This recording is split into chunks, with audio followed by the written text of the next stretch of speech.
הנה, אתה רואה כאן, ממש כאן, אחי, רציתי להזכיר את החנות. אבל עכשיו שאני רואה את הקניון, אין אנשים, אין עבודה, הקניון ריק.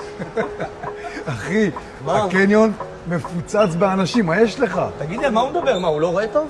מישל מתכוון לזה שכל הקונים כבר נמצאים בקניון, אבל באינטרנט. איזה אינטרנט? אחי, היום כולם יש להם אתר עם חנות אינטרנט משלהם. תבין למה. קודם כל זה פתוח 24/7, דבר ראשון. דבר שני, אחי, הם חוסכים ים הוצאות. שכירות, עובדים, חשמל, ארנונה.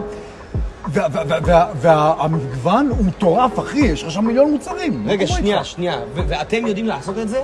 אנחנו מסוגלים להקים, לנהל ולתחזק את הכל עבורך מאלף ועד תו. אז למה אתה לא מספר לי את זה? אני שבוע מסתובב בקניון, מחפש חנות, נו באמת, מישל. למה אתה שאלת? מה לשאול? אבל אתה חבר שלי הרי, לא? אז עכשיו אני אומר לך, עדיף עכשיו מאשר בכלל לא? בוא, כן, איפה, מה, איך עושים את זה?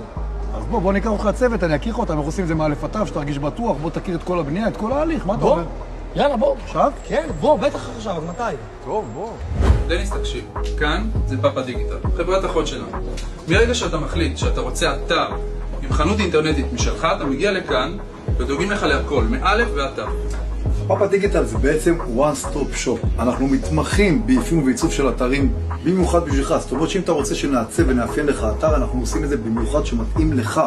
זה דבר ראשון. דבר שני, אנחנו בונים ומקימים אפליקציות. יכולים להקים ולבנות לך אחלה אפליקציה שבעולם, בדיוק כמו שאתה רוצה. כמובן שאנחנו מתחזקים ומנהלים את הכל.